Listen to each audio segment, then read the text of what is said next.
Hello everybody, and welcome back to Scary October.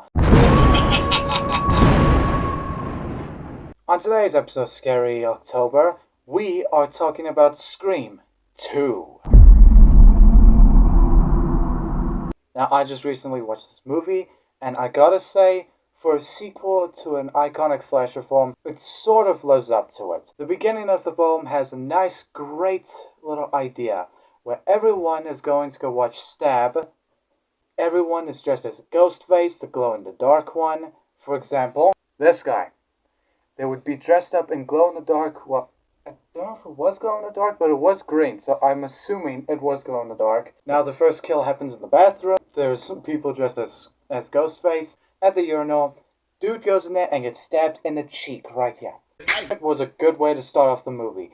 And then not only that, it comes off with another great kill. The girlfriend who was complaining about, white people horror movie. It was funny, because she thinks that's her boyfriend. After seeing blood, she gets stabbed. As she's trying to get away, stab, and then comes up with a great shot where she's by the theater screen, she's screaming, everyone's like, oh, shh. And then cuts to the title card.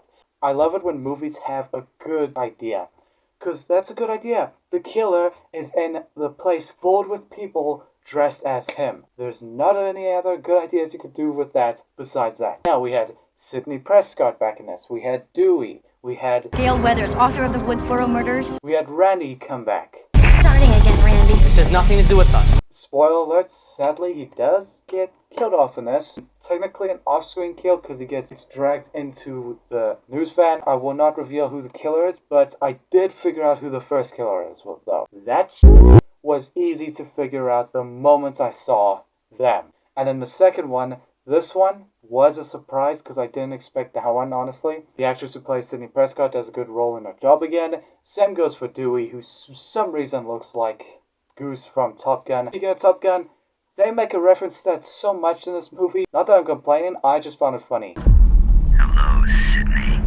Remember me? And once again, the ghost face scenes were hilarious when he's falling down, tripping over. This person chases after a girl, slips, and it's hilarious. I legit laughed out loud. I'm not interrupting anything, am I? In terms of a sequel, which ironically they made fun of because sequels aren't as good as the originals, this one I would say is good as the original. Not as good, because there were scenes in this movie that was like, while you're trying to make him feel like the bad guy here, it's a little cheap. One particular person barely shows up in the movie, which now lets you know if a certain person barely shows up in a movie, that's the killer. The reveal of the second killer, as much as it was a surprise, it was meh. I kept saying this. Blink, motherfucker! But yeah, overall, if you take those 2 points out of this, you get an 8 out of 10 sequel.